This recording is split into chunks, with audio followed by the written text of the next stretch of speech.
Hello everyone, welcome to sister insight. तो आज मैं आपके साथ डिस्कस करने वाली हूँ कि जीके आपको कैसे पढ़ना चाहिए। जीके पढ़ने के लिए आपका अप्रोच कैसी होनी चाहिए एंड मैंने कैसे जीके पढ़ा था वो सब मैं आपके साथ डिस्कस करने वाली हूँ। तो ये वीडियो सभी एसएससी एस्पिरेंट्स के लिए ही इम्पोर्टेंट है। एमटीएस, सीएचएसएल, सीजीएल सभी एस्पिरेंट के लिए ये वीडियो बहुत ज़रूरी होने वाला है। तो पहले आपको ये जानना ज़रूरी है कि क्यों ये इम्पॉर्टेंट है, मतलब क्यों जीके इतना इम्पॉर्टेंट है आपके सिलेक्शन के लिए, कैसे जीके एक इम्पॉर्टेंट रोल आपके जो सिलेक्शन है उसमें प्ले करता है। तो देखिए,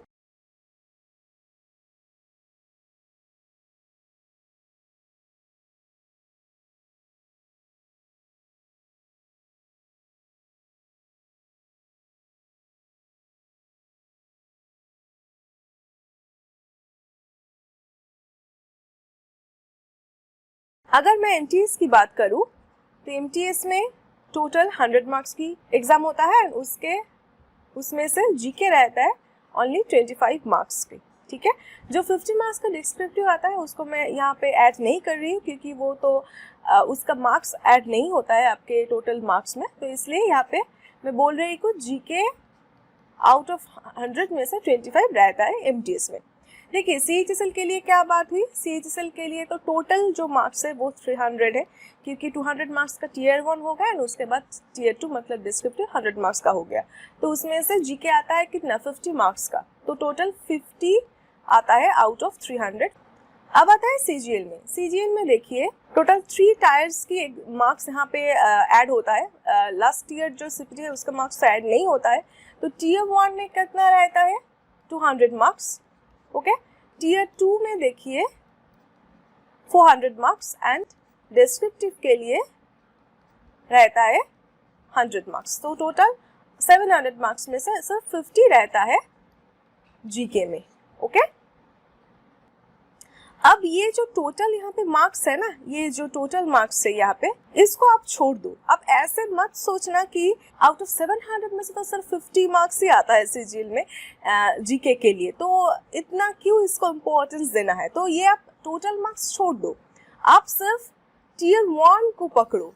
आप टीयर 1 में क्वालिफाई करोगे उसके बाद ही तो आपको टीयर 2 देना है ना। तो इसलिए अगर आप टीयर 1 को कंसिडर करते हो तो इसमें 50 मार्क्स से रहता है आउट ऑफ 200। जैसे एमटीएस में 25% वेटेज रहता है वैसे ही सीएचएसएल एंड सीजीएल में भी 25% वेटेज ही रहता है क्योंकि चारों जो सेक्शन आता है वो सब इक्वल वेटेज रहता है टीयर 1 में।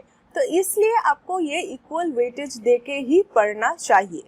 तो अब आप समझो कि ये जो 200 मार्क्स का टीयर 1 होता है, अगर उसमें से हम जीके को माइनस कर दे तो 150 मार्क्स रहता है अदर 3 सेक्शंस के लिए। तो ये जो 150 मार्क्स मतलब 75 जो क्वेश्चंस है वो लगभग मोर और लेस सभी लोग अटेम्प्ट कर सकते हैं। ऐसा भी हो सकता है कि आप 75 में से 75 ही कर लो क्योंकि ये पॉसिबल है, आप कर सकते हो। ठीक है, बट जीके ऐसा एक सेक्शन है जिसको आप कभी भी ऐसे नहीं बोल सकते कि मैं ये 100% करके आऊंगी। तो इसलिए जीके ही ऐसा एक रोल आपके सिलेक्शन में प्ले करता है जो डिसाइड कर देता है कि आपका रैंक क्या होगा, आपका सिलेक्शन होगा भी या नहीं। ठीक है, क्योंकि सभी एस्पिरेंट को यही में ही दिक्कत होता है। जो टीयर 1 का जो मार्क्स है आपको सिर्फ क्वालिफाई तो नहीं करना है, आपको तो एंड तक पहुंचना है ना। तो इसलिए सिर्फ क्वालिफाई हुआ ही नहीं इसमें आप ध्यान मत दो, आपको एंड तक जाना है। तो अगर आपको एंड तक पहुंचना है तो इसलिए जीके आपके जो सिलेक्शन है उसमें बहुत ही ज़्यादा इम्पोर्टेंट रोल प्ले करता है क्योंकि यही आपका सिलेक्शन डिसाइड करता है। जो अदर 3 सेक्शंस है वो आप कर लोगे, वो आप मोर और लेस कर ही लोगे। उसमें कोई बड़ी बात नहीं है कि कोई इम्पॉसिबल वाला चीज़ नहीं होता है कि ये तो मेरे से होगा ही नहीं, ऐसा नहीं होगा। ठीक है, आप अगर मैथ्स बैकग्राउंड की नहीं भी हो, आप प्रैक्टिस करते करते वो भी आपके द्वारा पॉसिबल होगा। आप 25 में से एटलीस्ट 22 कर ही के ही आओगे। ठीक है, बट जीके को आप ऐसे नहीं बोल सकते कि इतना मैं करके ही आऊँगी। तो इसलिए जीके आपके लिए एक बहुत ही इम्पोर्टेंट रोल प्ले करता है आपके फाइनल सिलेक्शन में। तो इसलिए जीके आपको बहुत एकदम पहले से ही पढ़ना चाहिए एंड एकदम इक्वल वेटेज देके ही पढ़ना चाहिए। आप टोटल मार्क्स ना, ये टोटल मार्क्स आप कैलकुलेट मत करो, इसको मत कंसीडर करो। ओके, आप टीयर 1 की मार्क्स कंसीडर करके आप आगे बढ़ो क्योंकि आप टीयर 1 क्वालिफाई करोगे उसके बाद ही तो आप टीयर 2 टीयर 3 दोगे ना। एंड सिर्फ क्वालिफाई करने की बात नहीं है, आपको एंड तक पहुंचना है एंड एंड तक पहुंचने के लिए जीके बहुत ही इम्पोर्टेंट रोल प्ले करता है। ओके, तो अब हम ये वीडियो में यही डिस्कस करेंगे कि जीके को आपको कैसे पढ़ना है एंड कैसे आपको अप्रोच रखना चाहिए जिसके वजह से ये इफेक्टिवली आपको सब कुछ याद रहे। तो मैं आपको पॉइंट वाइज बताती हूँ एक एक करके कि आपको क्या क्या करना चाहिए। देखिए, फर्स्ट पॉइंट आप देखिए, बी एक्सपेक्टेशन लेस। क्यों आपको जीके से कोई एक्सपेक्टेशन नहीं रखना चाहिए? क्योंकि जीके जो है ना एक समुंदर की तरह है, एक सी की तरह है। हम जो पढ़ते हैं उनमें से वो एक, आप बोल सकते हो कि एक वाटर ड्रॉपलेट हुआ, एक बूंद पानी की तरह हम पढ़ते हैं। तो इसलिए जीके इतना वास्ट है, उसको एक साथ ही में सब कुछ याद रखना बहुत ही डिफिकल्ट है। तो इसलिए आपको जीके क्या करना है, आपको पढ़ते रहना है। आप सिर्फ पढ़ते रहो। आप ऐसा एक्सपेक्ट मत करो कि मैंने तो ये पढ़ लिया है, कुछ ना कुछ तो आ ही जाएगा, इतना सारा मैंने पढ़ा है, कुछ तो आएगा। बट आप एग्जाम में जाके देखोगे कि कुछ भी नहीं आया, आपने जो पढ़ा है उसमें से कुछ भी नहीं है। तो तब आप क्या होगा, बहुत डिसहार्टन हो जाओगे आप। वो आपको वहाँ पे ही कॉन्फिडेंस कम कर देगा ना। इसलिए आपको ये, मैं जो बात आपको बोल रही हूँ, आप पॉजिटिवली लो, ऐसे नेगेटिवली मत लो कि अरे यार तो पढ़ के क्या होगा, इतना पढ़ूंगी कभी भी मैं कुछ एक्सपेक्ट नहीं कर सकती, तभी भी मैं ऐसा नहीं सोच सकती कि इनमें से ही आएगा। आप ऐसा मत सोचो, आप ऐसे ये सोचो कि अगर आप ऐसे एक्सपेक्टेशन रखोगे ना तो वो एग्जामिनेशन हॉल में जाके ना आपको दिमाग में आपका वो चलता रहेगा कि अब डिजार्टन हो जाओगे कि अरे मैंने इतना पढ़ा तभी भी मेरे से कुछ नहीं हो रहा है, इतना कम अटेंड हो रहा है मेरा। ये आपको एग्जामिनेशन हॉल में अगर आपके दिमाग में चलता है तो ये बहुत ही खराब इंप्रेशन पड़ेगा आपके एग्जाम के ऊपर। इसलिए मैं आपको बोल रही हूँ कि आप सिर्फ पढ़ते जाओ, आप इसका एक्सपेक्टेशन मत रखना कि इसमें से ही आएगा। ओके, ऐसा कभी भी मत सोचना कि मैंने बहुत सारा पढ़ लिया है, ये इतना इनफ है। इनफ कभी भी नहीं होता जी का, आप जितना भी पढ़ो वो कम रह जाता ही है। तो इसलिए आपको जो पहला काम करना है, आपको एक्सपेक्टेशन लेसली, एक्सपेक्टेशन साइड में रख के आप सिर्फ पढ़ते जाओ जी के। ओके, ये आपका फर्स्ट काम हुआ। सेकेंड देखिए, don't try to memorise frequently. Okay, मतलब क्या, आप आज सुबह पढ़ लिया, ओके, सुबह पढ़ लिया, शाम को आप ऐसे याद करने की कोशिश कर रहे हो, अरे मैंने क्या पढ़ा था सुबह, मैंने ये पढ़ा था ना, अरे याद क्यों नहीं आ रहा है। और ऐसे कि आप आज पढ़ लिए, 2 दिन बाद फिर से आप याद करने की कोशिश कर रहे हो, ठीक है। तो ये आपको नहीं करना है। आप याद करने की कोशिश मत करो, आपको सिर्फ पढ़ते जाना है। अगर आपको ऐसा लगे कि मैं भूल रही हूँ और ऐसा कुछ, तो आप क्या करो, आप जितना पढ़ा ना, आपने एक हफ्ते में जितना पढ़ा, आप एक हफ्ते के बाद वो एक बार रिवाइज कर लो। ऐसे एक शेड्यूल बना लो कि मैंने एक हफ्ते के बाद जितना पढ़ा है वो रिवाइज करूंगी, और ये ऐसे कि 15 डेज के बाद मैंने जितना पढ़ा है एक बार मैं रिवाइज कर लूंगी, ठीक है। आप रिवाइज करो, उसमें कोई प्रॉब्लम नहीं है। बट आप प्रेशराइज दिमाग में मत करना, आपको प्रेशराइज नहीं करना है अपने दिमाग को कि ये मुझे क्यों नहीं याद आ रहा है, तो मैंने तो 2 दिन पहले ही पढ़ लिया था, ठीक है। जीके बहुत ही वास्ट होता है, उसमें से सभी पॉइंट्स ऐसे याद रखने की अगर आप कोशिश करोगे तो वो अपने आप ही मेस्ड अप हो जाएगा दिमाग के अंदर। तो इसलिए आपको, अगर आप चाहो तो रिवाइज करो, एक सर्टेन डेज इंटरवल में आप रिवाइज करो, ठीक है। बट आप मेमोराइज करने की कोशिश मत करना, 1-2 दिन के बाद ही आप सिर्फ मेमोराइज करने की कोशिश मत करना कि मैंने क्या पढ़ा था। ओके, सो ये रहा सेकंड पॉइंट। अब देखिए थर्ड पॉइंट। तो आपको ऐसा लगेगा अगर मैं मेमोराइज नहीं करूंगी तो मुझे एग्जाम में याद कैसे रहेगा, मतलब मुझे तो याद तो रखना है ना, नहीं तो मैं एग्जाम में कैसे वो आंसर करूंगी। तो आपको क्या करना है, आप जब भी कुछ पढ़ रहे हो जीके में, आपको बहुत ही कंसंट्रेशन देके वो पढ़ना चाहिए। मतलब आप जो भी पढ़ रहे हो आप एकदम फुल कंसंट्रेशन देके पढ़ो। ऐसे पढ़ो, मतलब जब आप पढ़ रहे हो ऐसे आप सोचो कि यही मैं लास्ट टाइम पढ़ रही हूँ, इसको मैं, हो सकता है कि मैं रिपीट करने की टाइम मुझे ना मिले। ओके, आप रिपीट करोगे, ठीक है। वो आपका एक प्लानिंग है कि आप 15 डेज बाद और 3 वीक्स लेटर आप रिपीट करोगे, वो आपके ऊपर है। बट आप जब पढ़ रहे हो आपको ऐसा एक सोचना चाहिए दिमाग में कि यही मेरा लास्ट पढ़ना है, ये हो सकता है कि मैं एग्जाम के आगे ये रिपीट ना कर पाऊँ, ठीक है, क्योंकि जीके बहुत वास्ट है, हो ही सकता है कि आप रिपीट ना कर सके। तो अगर आप ऐसे सोचोगे ना तो आपका कंसंट्रेशन बढ़ेगा एंड उसके वजह से आपने जो पढ़ा है वो बहुत ज़्यादा इफेक्टिवली आपको याद होगा। हमारे जो एग्जाम है उसमें एक एडवांटेज है कि आपको क्वेश्चन के आंसर नहीं लिखना है, आपको वहाँ पे 4 ऑप्शंस दिया जाएगा, उसमें से ही आपको चूज करना है, ठीक है। तो आपको ठीक डायरेक्ट क्वेश्चन की आंसर नहीं देना है, आपको जो ऑप्शंस है चारों उसमें से आपको चूज करना है। तो हम जब पढ़ते हैं जो विजुअलाइजेशन आता है, मतलब हम तो कोई बुक्स देख के और वीडियो लेक्चर्स देख के हम पढ़ते हैं, तो वो हम जो भी पढ़ते हैं वो जाके कहीं पे हमारे ब्रेन में स्टोर होता है, बहुत कुछ ऐसा स्टोर होता है जो सबकॉन्शियस माइंड में स्टोर हो जाता है। मतलब आपके सामने जब क्वेश्चन आएगा ना एग्जाम में, आपको देख के ऐसा आएगा कि अरे ये मैंने कहीं देखा है, तो वो क्या होता है ना, वो आपका सबकॉन्शियस माइंड में स्टोर रहता है। इसलिए क्या बोल रहे हैं, अगर आप ज्यादा से ज्यादा कंसंट्रेशन दे के पढ़ोगे तो वो आपको डायरेक्टली आंसर याद नहीं है। ऐसा हो सकता है कि मैंने आपको डायरेक्टली पूछ लिया, आपको आंसर याद नहीं है, बट आपका जब ऑप्शंस आपके सामने आएगा तो ऑप्शंस देख के आप वो टिक कर सकते हो कि यही करेक्ट होगा। ओके, ये मेरे साथ हुआ है, इसलिए मैं आपके साथ ये शेयर कर रही हूँ। क्योंकि जितना भी आपने पढ़ा है, ठीक है, जितना भी आपने पढ़ा है उसमें से अगर कुछ भी आ जाए एग्जाम में, वो अगर आपको डायरेक्टली नहीं भी याद आए ना, तो आपको इसी तरह से आपको ऑप्शंस देख के वो याद आ जाएगा।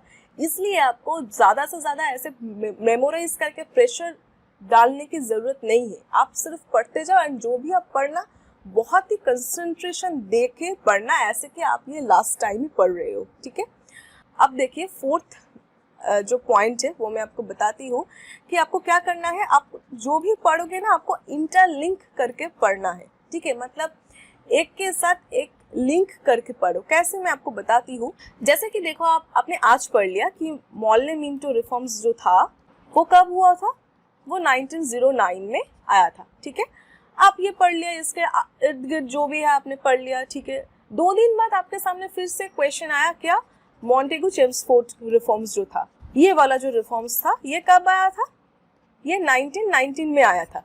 ठीक है, तो जब भी आपने ये पढ़ लिया फर्स्ट डे में, सपोज आप आज पढ़ लिया, 2 दिन बाद आपने ये पढ़ लिया, तो जब भी आप ये पढ़ोगे ना, आपके ऐसे आप याद कर लेना, अच्छा ये तो मॉन्टेगू चेम्सफोर्ड रिफॉर्म्स इतने साल में आया था। ठीक है, इसके 10 साल पहले, मतलब मॉल्ले मिंटो रिफॉर्म्स आया था 10 साल के गैप है। ये नाम में भी सेम टाइप का है, आपको ज्यादा याद करने की भी कोशिश नहीं करनी पड़ेगी। देखिए, मॉल्ले मिंटो रिफॉर्म्स आया था 1909 में, उसके 10 साल बाद मॉन्टेगू चेम्सफोर्ड रिफॉर्म्स भी आया था 1919 में। तो ऐसे आप जब पढ़ोगे ना, आपको ये 1919 जो आप साल पढ़ना, उसके इर्द गिर्द क्या हुआ था, आगे क्या होता, पीछे क्या होता, ये आपको ऐसे आपके दिमाग में यूँ चलना चाहिए। ये आपको इंटरलिंक करके करके पढ़ना चाहिए। अगर आप ये से इंटरलिंक करके पढ़ोगे ना, तो आपको बहुत ज़्यादा आपको वो मेमोराइज करने की जो प्रेशर है वो आपको नहीं डालना पड़ेगा। आप तो मैं ऐसे ही पढ़ती थी, ऐसे लिंक करके, ये जो साल पढ़ लिया तो इसके साल के आगे क्या होता, पीछे क्या होता, इसके आगे क्या हुआ था, ये रिफॉर्म्स के क्या होता, अच्छा ये रिफॉर्म्स पढ़ लिया तो अच्छा ये रिफॉर्म्स में क्या था, इसके इन दोनों में क्या डिफरेंस था, क्या अलग था, ऐसे मैंने पढ़ती थी। तो मैं ये आपको बोलने की कोशिश कर रही हूँ कि आप इंटरलिंक करके पढ़ो, जितना हो सके आप इंफॉर्मेशन गैदर करके पढ़ो। अब जितना इंफॉर्मेशन आप पढ़ोगे ना, उतना ही ज्यादा आपके दिमाग में स्टोर होगा, और उतना ही ज्यादा प्रोबेबिलिटी बढ़ेगा कि आप ऑप्शंस करेक्ट कर सकते हो। ठीक है, तो ये रहा हमारा 4th पॉइंट। नेक्स्ट पॉइंट देखिए कि आपको नोट करते हुए पढ़ना है। ठीक है, आपको खुद का नोट खुद का बनाना है। मतलब क्यों आपको नोट करते हुए पढ़ना क्यों जरूरी है? देखिए, आप कोई बुक से पढ़ रहे हो, ठीक है, और आप कोई क्वेश्चन आंसर पढ़ रहे हो, और आपने कोई वीडियो लेक्चर आपने देख लिया है। ठीक है, अब आप जब फिर से वो पढ़ोगे, फिर से आप रिवाइज करोगे, आप तो फिर से वो वीडियो ढूंढते नहीं बैठोगे ना कि कहाँ मैंने वीडियो देखा था, वो फिर से मैंने वो वीडियो देखना है, एंड कहाँ से मैंने वो क्वेश्चन करा था। कोई मॉक्स आपने कर लिया, वो उस मॉक की कोई एनालिसिस में कोई क्वेश्चन था जो आपको नहीं पता है, वो आपको फिर से रिवाइज करना है, तो आप क्या मॉक ढूंढने बैठोगे? नहीं ना, उस वजह से आपको बहुत टाइम भी वेस्ट होगा। तो इसलिए आप जो भी पढ़ रहे हो, आप थोड़ा सा समराइज करके आपका जो आपको जैसे ठीक लगे, आपको जिसमें सुविधा हो ना, आप उसी तरह से एक समराइज करके पढ़ लो। एक समराइज करके आप कोई आपके नोटबुक में वो जरूर लिख लो, ये इम्पोर्टेंट है। एंड और एक बात मैं आप कहना चाहती हूँ कि कुछ दिन पहले मुझे एक कमेंट आया था कि आप वोकैब का नोट्स शेयर कीजिए। मैंने जब वो नोट्स बना के पढ़ी थी, तो मैं वो अपने आप के जो सुविधा थी, मुझे जैसा ठीक लगा, मेरे सुविधा के अनुसार मैंने वो नोट्स बनाया था। ऐसा नहीं है कि मैंने जैसे बनाया था वो आपके लिए भी ठीक हो, मतलब आपके लिए भी वो इफेक्टिव हो। इसलिए आपको नोट्स बनाना, खुद का नोट्स बनाना बहुत ज़रूरी है। ठीक है, आप किसी और के नोट्स लेके वो पढ़ने मत बैठो, क्योंकि नोट्स पढ़ने से भी ज़्यादा इम्पोर्टेंट जो आप नोट्स बनाओगे ना, उसमें से ही आपका बहुत नॉलेज गेन हो जाता है।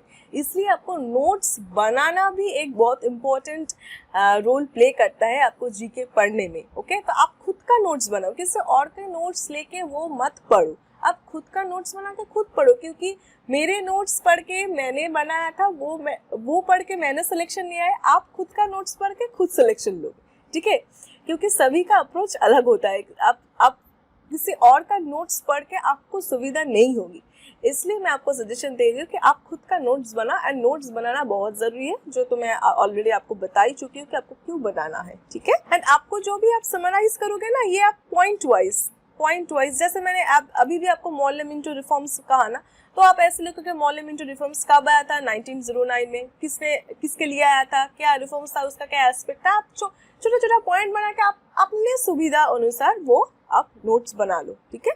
ये इंपॉर्टेंट है। नेक्स्ट पॉइंट देखिए, आप जब भी कुछ पढ़ रहे हो, जीके कुछ भी पढ़ रहे हो, क्वेश्चन आंसर पढ़ रहे हो, कुछ भी पढ़ रहे हो, आप नोट बनाओ। हर वक्त हो ही सकता है कि आप नोट नहीं बना सकते, तो आप जो भी करोगे ना, आप एक रफ, आपकी कॉपी हमेशा आपके पास रहनी चाहिए। वो कॉपी में ना आप लिखते जाओ, ठीक है। आप जो भी पढ़ रहे हो आप लिखते जाओ, सिर्फ रफली, मतलब नोट अगर आप नहीं भी बनाओ, आप रफली वो लिखते जाओ। क्योंकि पढ़ने के साथ साथ अगर आप लिखते भी जाओगे ना, तो उसका डबल इफेक्ट हो गया। एक तो पढ़ रहे हो, उसके साथ साथ आप लिख भी रहे हो, ठीक है। वो डबल इफेक्ट हो गया, एंड आपने जो लिखा वो आपने देखा, आपने तो आंखों से देख के ही वो लिखा, वो जो विजुअल इफेक्ट है वो आपके ब्रेन में जाकर स्टोर हो जाता है, एंड उसके वजह से आपको वो सस्टेन भी ज़्यादा से ज़्यादा टाइम रहता भी है, एंड उसके साथ साथ आपका कॉन्फिडेंस भी बढ़ेगा कि अरे हाँ, मैंने तो ये लिख के पढ़ा है, मुझे क्यों नहीं याद होगा। जैसे मैं आपको वोकैब के लिए बताती हूँ कि आप जो भी पढ़ो ना, आप लिखते चलो, सिर्फ लिखते चलो, रफली जहाँ मिल रहा है, जो भी मिल रहा है, आप सिर्फ लिखते चलो। तो ऐसे ही जीके के लिए भी आपको ऐसा ही करना है। आपको जो भी आपके सामने, जो भी आप पढ़ रहे हो, आप जस्ट लिखते जाओ, ओके। इससे आपको कॉन्फिडेंस ही बढ़ेगा।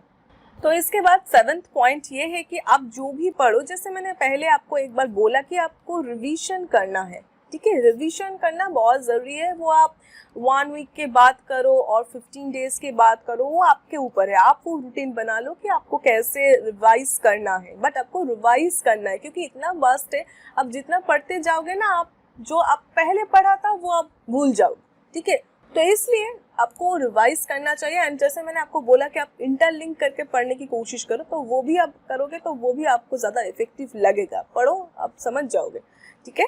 तो इसलिए आपको रिवीजन करना है, एंड सर्टेन टाइम के इंटरवल में आपको रिवीजन करते रहना है, ठीक है। तो देखिए, जीके के रिलेटेड ना एक बिटर ट्रूथ होता है। बिटर ट्रूथ यही है कि आप पढ़ोगे, बट हो ही सकता है कि उसमें से कुछ भी आपके एग्जाम में ना आए, बट उसके लिए आप होप मत छोड़ देना। आप ऐसे गुस्से में एकदम छोड़ ही दिया कि नहीं, मुझे पढ़ना ही नहीं है, तो इतना पढ़ा, कुछ भी नहीं आया, ठीक है। ऐसा मत करना। हो ही सकता है कि आप आज जो पढ़ रहे हो सकता है वो 6-7 महीने बाद कोई एग्जाम में आ गया, तब आपको याद होगा, अरे जो मैंने आपको कहा सबकॉन्शियस माइंड वो आपको याद दिला देगा। आपको ऑप्शंस देख के ही आपको याद आ जाएगा कि अच्छा, ये मैंने पढ़ा था, ये कहीं मैंने पढ़ा था, इसका यही आंसर होगा, ठीक है। तो ऐसे 6-7 महीने बाद कोई क्वेश्चंस आ गया, वो आप आंसर कर सकते हो। जीके ना अगर आप पढ़ते चलोगे ना, तो आपके वो स्टोर होता ही जाएगा। तो इसलिए आपको जीके कंटिन्यूअसली पढ़ते चलना है, मतलब आपको रुकना नहीं है, आप पढ़ते चलो। जो भी आप पढ़ रहे हो ना, वो कहीं ना कहीं आपको काम में ज़रूर आएगा। बिलीव मी, मैं आपको एक एग्जांपल के तौर पे एक बताती हूँ कि मैं फिल्म देख रही थी, ठीक है।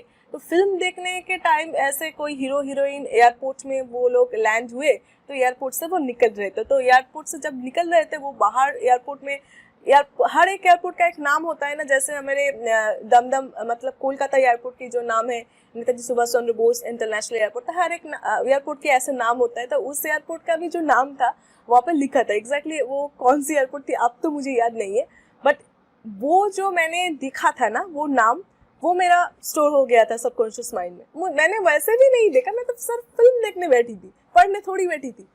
कुछ दिन पहले मेरा एग्जाम था, एंड वो एग्जाम में वही आ गया कि इस एयरपोर्ट का ये क्या नाम आता है, मतलब ऐसे अहमदाबाद एयरपोर्ट या अमृतसर एयरपोर्ट ऐसा कुछ था, इसका ये क्या नाम है, 4 ऑप्शन था। वो ऑप्शन देख के, मतलब मुझे एग्जैक्टली याद नहीं था, बट ऑप्शंस देख के मुझे याद आ गया, अरे ये तो मैंने फिल्म में देखा था, ठीक है। तो यही आपको पता भी नहीं चलेगा कि कहाँ से क्या आपके दिमाग में स्टोर हो रहा है, बट वो ठीक टाइम में आपको वो काम में आ ही जाएगा। इसलिए आप पढ़ते रहो। तो मैं आपको एकदम हर एक पॉइंट में एक बार रिपीट करके बोल देती हूँ कि आपको क्या क्या करना है। देखिए, पहले तो ये आपको एक्सपेक्टेशन लेसली पढ़ना है, ठीक है, आपको एक्सपेक्टेशन नहीं रखना है, ये आपका पहला पॉइंट हुआ। सेकेंड पॉइंट, आपको फ्रीक्वेंटली मेमोराइज नहीं करना है, okay, don't try to memorise frequently, ये आपका सेकेंड पॉइंट हो गया। थर्ड पॉइंट देखिए, जो भी आप पढ़ोगे फुल कंसंट्रेशन दे के पढ़ोगे, ओके, फुल कंसंट्रेशन दे के आपको पढ़ना है।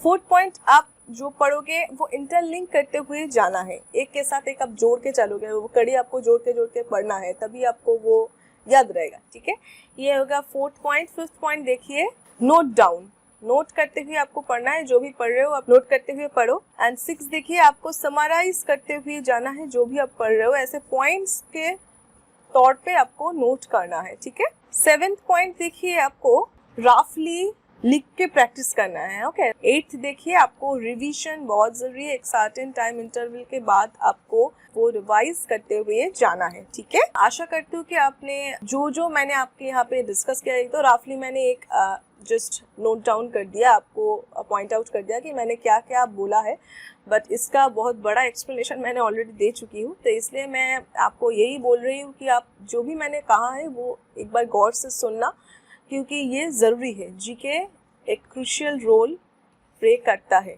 ओके। तो इसलिए आपको ये अच्छे से जीके को अच्छे से पढ़ना बहुत ज़रूरी है, एंड इक्वल वेटेज दे के ही आपको पढ़ना चाहिए। एंड जीके के लिए क्या क्या बुक्स आपको पढ़ना है एंड कौन से सीक्वेंस में, जैसे मैं स्ट्रैटेजी में आपको बोलती हूँ कि कौन से सीक्वेंस में आपको पढ़ना चाहिए, किस चैप्टर के बाद क्या पढ़ना चाहिए, कितना पढ़ना चाहिए, कौन सी इम्पोर्टेंट टॉपिक से, एंड हर एक एग्जाम्स जो है MTS CHSL CGL इनमें से कितना क्वेश्चंस आता है, कौन सी चैप्टर से एंड कौन सी टॉपिक से, वो मैं सभी डिटेल्स में आपको इसके बाद एक वीडियो बना के बोल दूंगी। बट मुझे लगा कि उससे भी ज़्यादा इम्पोर्टेंट ये है कि आपको क्या अप्रोच रखना चाहिए, इसलिए मैं ये वीडियो पहले बना दिया, और उसके बाद मैं इसके बाद ही वो वीडियो बुक्स एंड कैसे आपको स्ट्रैटेजी रखनी चाहिए वो मैं आपके साथ शेयर करूँगी, ठीक है। सो दैट्स ऑल, अच्छे से पढ़ते रहिए एंड थैंक यू।